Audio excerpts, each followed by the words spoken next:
Tonton video ini sampai selesai agar Anda tidak gagal paham.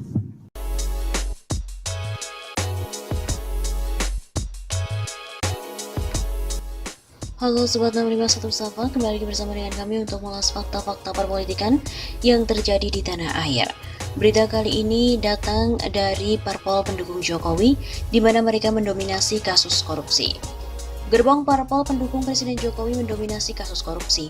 Antara 2014 dan 2017 dari 31 kasus korupsi, parpol 22 diantaranya sumbangan koalisi parpol pendukung Presiden Jokowi. Demikian Ketua Dewan Pengurus ID Abdurrahman Syekh Bakar dalam artikel berjudul Parpol, Politik, Kriminal, dan Otoritarianisme Korup Rezim Jokowi. Kata Abdurrahman, pada 2018, 21 kepala daerah terjaring operasi tangkap tangan atau OTT KPK, dan hampir seluruhnya berasal dari barisan parpol pendukung pemerintah. 8 kader PDIP, 5 kader Golkar, 2 Nasdem, 1 Perindo, dan 1 Partai Nasional Aceh. Sisanya dari parpol non-koalisi Jokowi yaitu 2 kader PAN dan 1 berkarya. Sementara Bupati Pak Barat, Sumatera Utara, kader Partai Demokrat, mendeklarasikan dukungannya kepada Jokowi pada Pilpres 2019 tidak lama berselang sebelum ditangkap oleh KPK. Di saat rakyat menderita akibat salah urus negara dan dampak pandemi COVID-19, para koruptor dan parpol malah berpesta pora menjarah uang negara. Sebut saja korupsi bansos oleh ex-Mensos Juliari Batubara, Wakil Bendahara Umum PDIP yang memotong hampir 40% dari 6,28 triliun rupiah total anggaran bansos sembako Jabodetabek. Sekitar 2 minggu sebelumnya, pada akhir November 2020, ex-Menteri Kelautan dan Perikanan Edi Prabowo dari Gerindra terjaring OTT KPK atas gratifikasi izin ekspor benih lobster, dibantu dengan kader PDIP. Belum lagi menyebut skandal suap anggota KPU oleh Harun Masiku dari PDIP yang keberadaannya hingga kini pun masih raib.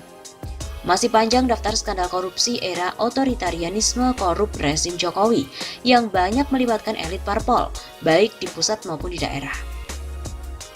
Ia mengatakan skor indeks persepsi korupsi atau IPK Indonesia pada tahun 2020 anjlok dari 40 menjadi 37, membuat posisinya merosot 17 peringkat dari 85 menjadi 102 di antara 180 negara. Posisi Indonesia berada di bawah Timor Leste dan juga Ethiopia.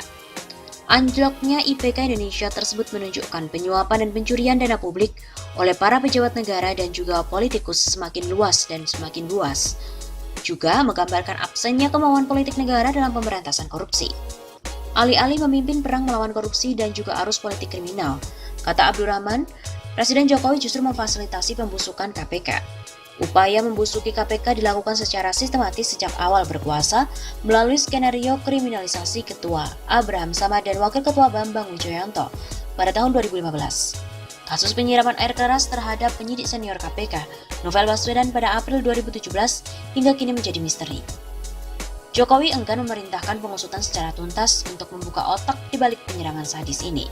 Hanya pelaku lapangan yang dihukum ringan.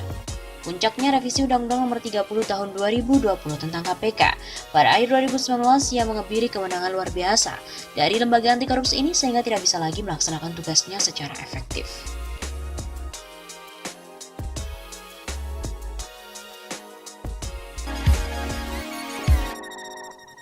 Politikus PDIP terima duit 1,5 miliar dan juga 2 Brompton.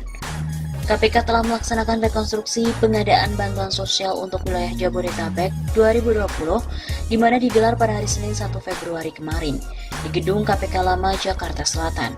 Dalam salah satu adegan reka ulang digambarkan terjadi pemberian duit antara Hari Sidabuke, pemberian suap dari swasta kepada Agustri Yogasmara alias Yogas. Yogas diketahui merupakan senior asisten Vice President Bank Muamalat Indonesia. Di tak nama yang menempel pada sosok Yogas, dituliskan ia adalah operator dari Ihsan Yunus, politikus PDIP. Dalam reka adegan itu, Hari Sidabuke digambarkan memberikan duit sebesar 1,53 miliar kepada Yogas. Hal ini terjadi di dalam mobil di Jalan Salemba Raya pada Juni 2020 yang lalu. Dalam reka adegan selanjutnya digambarkan kembali pertemuan antara Hari dan Yogas pada November 2020 dan kali ini pertemuan dilakukan di PT Mandala Hamonangan Sude.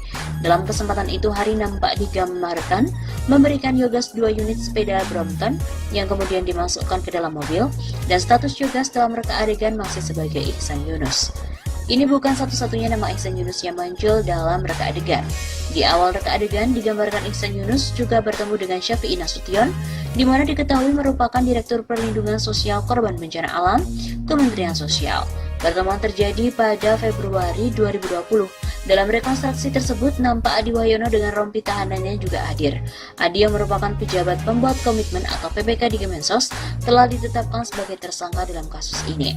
Ihsan Yunus belakangan disorot lantaran diduga terkait dengan kasus korupsi bantuan sosial yang menyeret nama Mensos Juliari Batubara. Wakil Ketua Komisi Sosial DPR ini disinyalir terafiliasi dengan sejumlah perusahaan penyedia bantuan sosial. Belakangan ia dipilih ditugaskan oleh PDIP menjadi anggota Komisi 2 DPR. Dikutip melalui koran Tempo, pada edisi Senin 18 Januari 2021, Ihsan disebut-sebut memperoleh jatah 4,6 juta paket bansos senilai 1,3 miliar rupiah. KPK telah menggeledah rumah keluarga Ihsan Yunus di Jalan Hankam Raya, Jakarta Timur sepanjang pekan lalu. Ihsan membantah tuduhan terlibat dalam korupsi bansos.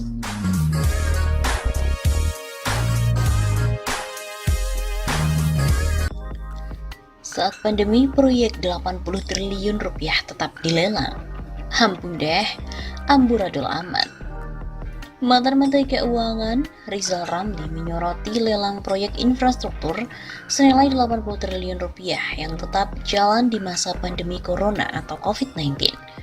Rizal Ramli juga mengungkit pernyataan salah satu menteri yang mengatakan bahwa dana infrastruktur akan dialihkan untuk penanganan virus corona. Faktanya, proyek infrastruktur tetap jalan, padahal proyek tersebut membutuhkan anggaran yang cukup besar.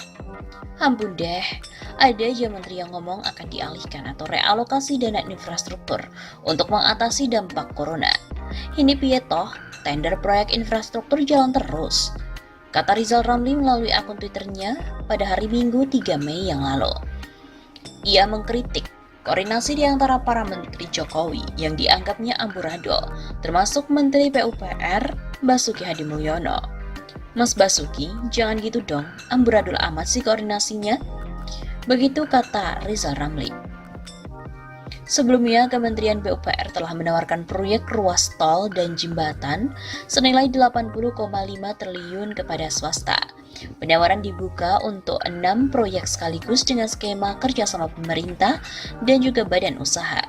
6 proyek itu yakni pengembangan jalan tol Semadan-Balaraja senilai 15,5 triliun rupiah, jalan tol Cikunir Ulunami 21,5 triliun rupiah, jalan tol Sentul Selatan Karawang Barat 15,3 triliun rupiah, jalan tol akses Patimban 7,5 triliun rupiah, jalan tol Semarang Harbor 11,7 triliun rupiah dan jembatan Batam Bintan 8,7 triliun rupiah.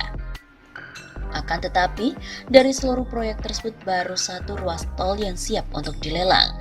Sisanya masih dalam tahap review dokumen.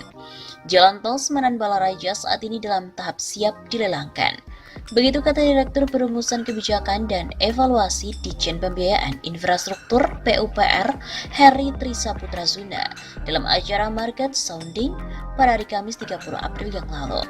Menteri PUPR Basuki Hadimulyono memastikan proses lelang proyek ini bakal terus berjalan sesuai dengan jadwal yang sudah ditetapkan meskipun terhimpit virus corona.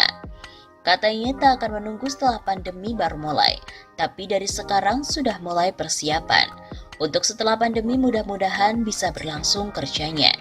Begitu kata Basuki dalam telekonferensi penyelenggaraan Market Sounding.